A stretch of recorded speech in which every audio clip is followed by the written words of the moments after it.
iki gihugu cya Isirayeli cyari gifise Musa akija imbere, ni nawe Imana yaciye ko kugira ngo ibabwire aya majambo ahari muri kiriya gihe ciwe. No muri iki gihe nyene hariho Musa Imana yaduhaye ducako asigaye akatubwira kandi akadufasha gushira mu ngiro ayo mabwirizwa y'Imana kugira ashamikire mu yandi mategeko yose agenga kino gihugu tuhereye ku itegeko nyamukuru ibwirizwa shingiro. Uwo Musa wacu ntimumuyobewe, ni nyene icubahiro, aragahezarirwa n'Imana. None rero nibaza yuko ino mbona kazoza y'igihugu cifashe mu 2040 giteye imbere mu 2060 niwe yayidushikirije. Ariko rero kwiri jambo ry'Imana twarihawe kugira ngo rituyobore ritumurikire. Mbega none ubwo si indoto? Mbega none ubwo turabishoboye? Mbega none ubwo twobishikako gute? Bavukanye intore z'Imana, mu nkundire turabire hamwe ibintu bishika 10 bikenewe kugira dushike ku gihugu cifashe mu 2040 giteye imbere mu 2060 tuza turavoma buhoro buhoro buke muri iri jambo ry'Imana. Ubwa mbere nukurangura amategeko y'umukama, ukurangura amategeko y'umukama. Amabwirizwa y'Imana nangahe murakoze? Ni 10 kandi murabitoye. N'igihe Imana yashikiriza Musa ku musozi wa Sinayi yari 10. Mugabo rero sukuvugira kunzya zamenye gusa ngo amabwirizwa y'Imana ni 10 ukagomba ukayadondagura naho ubusinziriye ukaranda mu kuyavuga. Mbega none nyene nihereye ko jewe wihereye ko wewe mu buzima bwawe mu mutima wawe ubwo amabwirizwa y'Imana aracakwiye 10, aracakwiye 10 ko Imana yadushikirije.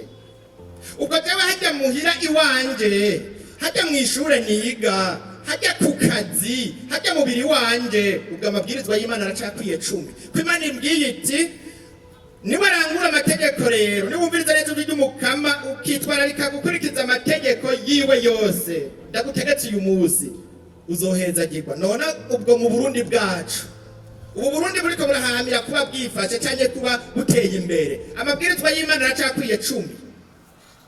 Jewe nimwasanga akwiye 10 umenga nobaha agashimwe. Umwe wese niyaraba akihweza muri rusanga akabona aracakwiye 10 umenga nobaha agashimwe. Usenga Imana yose yikunde kuruta byose, nuko uhimbaza umunsi w'Imana nturahire ubusa izina ry'Imana, nuko ubwo turabikurikiza nimba dushaka guhezagirwa. Aho ubwo nimba amabwirizwa y'Imana 10 akwiye ko hari ibwirizwa ritubuza kwiba, none ko twama twumva bavuga ngo abanyonyeza, ko hari itegeko ritubuza kubesha, ko numva hariho abasigaye bakoresha ikinyoma kugira bashobore gushika ku byo bashaka gushikako. Ko hari itegeko ritubuza novuga nti kudahimbaza umunsi, ritubuza kudahimbaza umunsi w'Imana no kurangura ayandi mategeko yose. None ko hari abigira nk'ivy'inkende zigira ku gitiga yemwe, amabwirizwa y'Imana aracakwiye 10 aho mperereye. Ako kabadogombe kandi iryo rikabijambo nuko mukunzi mukama. Ijambo rya kabiri kuri aka karongo ka mbere nyene nukurangura ayandi mategeko agenga umubano mwiza mu bantu nibibakikije. Bavukanye intore z'Imana tukaba dushaka gushika ku gihugu cifashe, ku gihugu giteye imbere, ata amategeko akwirikizwa ntituzofata ibigovyeko. Nibikunda bizoguma ku rurimi, bizoguma mu ndirimbo, mugabo kubishikako mu ngiro muri rusangi nibikunda. ayandi mategeko duteza kurabirako iryo bwirizwa shingiro n'ayandi mategeko twahawe gushika mu makoperative tuba turimo ku mitumba turayagendera. None tutayagendera twisubireko. Ubwa kabiri kubaha no kwisunga amategeko n'amabwirizwa y'igihugu nivyo. Hanyuma kandi kwigenza nk'abantu bavukanye. Ibyo byose tuvuga umwe wese nomubwira nti banza ubumuntu kuko utabaye umuntu utagenzwa n'agashusho k'Imana kagenda muri wewe, utagenzwa na bwa buntu Imana yakuremana, ibyo uzogira byose uzokubaka byose uzokubaka bisenyuka. Hakiri nk'abantu umugani wari karavuga, hakiri abantu bamaze kwikura izina ry'ubuntu bakitwa amazina y'ibikoko, mukaye karabivuga, abantu bacitwa imfizi za komine, abantu bacitwa udusuguru two muci, abantu bacitwa amasato n'amasiha mu bigega. Ntituzoshika ku gihugu cifashe nta namba, banzu umuntu. Ubwa kane, gukura amaboko mu mpuzu. Twereke rero Imana ibikorwa by'amaboko yacu, turwanye ubunebwe ku kazi no mu mashure, dukunde ibikorwa kandi twame twirimbura, turabaho twungutse naho twahombye ngo twisubireko. Ndasabye abantu bagezwa gutekanya imigambi iyo bavuga bati ubu rero turafise ihangiro ryo mu myaka ini twararimbuye, turaraba yuko iryo hangiro twarishitseko, mbega aho byaduceje mugani uraho byangiye he, kugira ngo turabe umumekanisiye dufasha kugira tuwakore tubandanye urugendo. Aho twabitoye komereza aho nyene. Kugira umutima n'ubwa gatanu, kugira umutima ukunda igihugu na bene co bavukanyi, aho byaba byangira hose ni ukutagira umutima ukunda igihugu na bene co.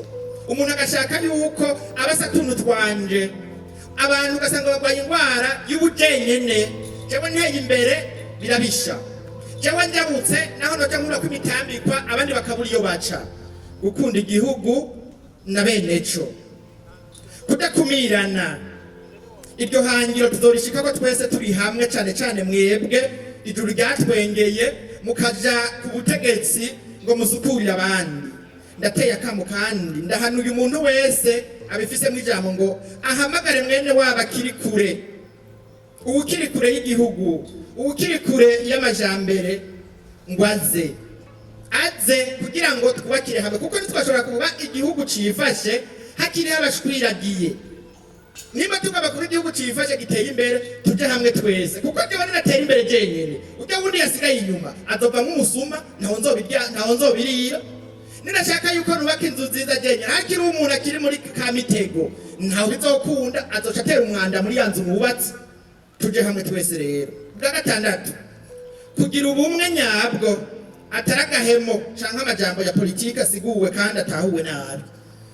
Aho kugira ngo dushike kuri iryo hangiro, ubumwe nyabwo atari uko ku rurimi gusa, kuko kubiririmba koko kubivuga biroroshe, mugaba atakuvuga hamwe usanga turi mu nama muri rusangi tukabivuga, mugaba akagenda agiye gucira imizi kuzimu mugenzi we, ugasanga abantu twatabaguranye, ugasanga amashirahamwe yacu ayo tuzi yuko duteje imbere asigaye yaratabaguritse nk'imitoto yatabaguwe n'urubura.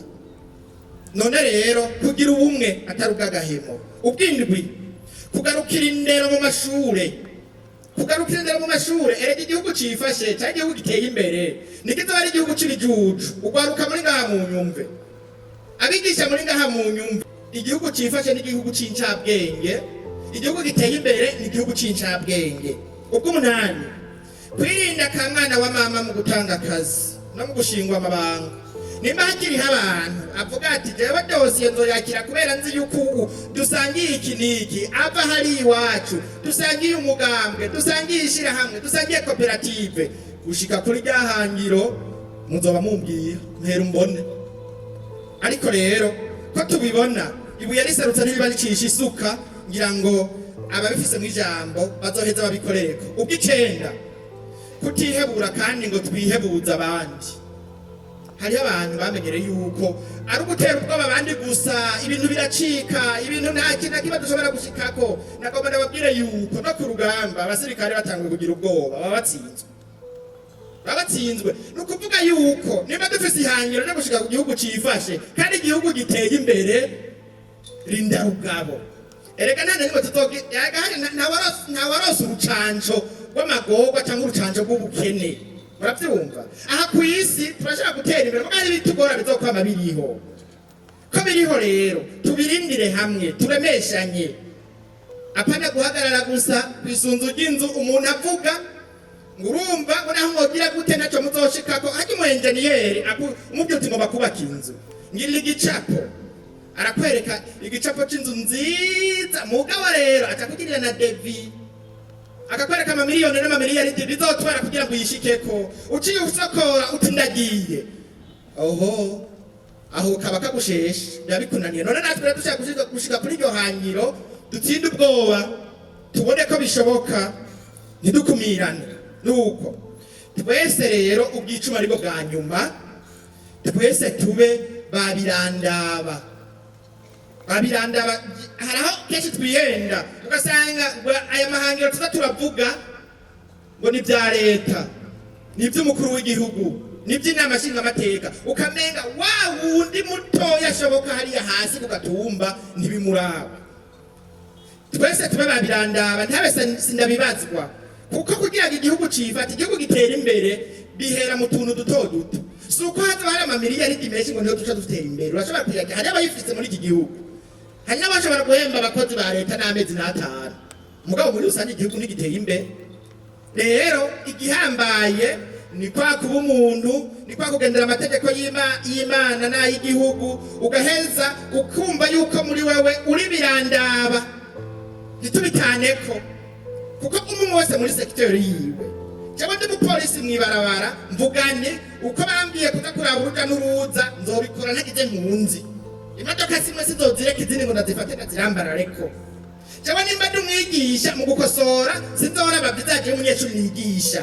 Nuko nimba ndi umukozi arima mu mirima aca amafaranga yo ku munsi, mukurimira kanaka nzorima nkura y'ugwire neza, sinzorima ndenzako kugira ngo umwimbu ube mwinshi. Nimba ndi umucamanza nzosoma amategeko ntayagondamitse. Nuko twese umwe wese yagize ati birandaba, icyo bigenda neza.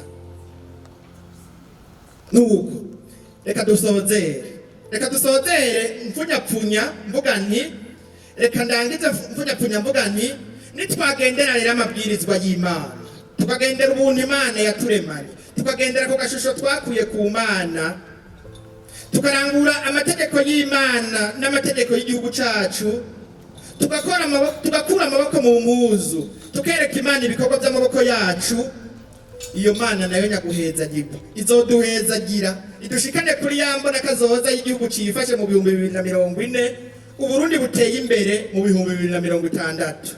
Kubw'ububasha rero nahawe n'Imana yanshinze ikongera ikansiga mu isakaramentu ry'ubusaseredoti busuku, no kubw'urukundo n'ikigongwe Imana igirira abayo, ndabahezagiye kandi ndabasabiye imigisha iva ku Mana, ku izina rya Data n'irya Mwana n'irya Mutima Mweranda. Amen. Radio Television turakukunda cyane.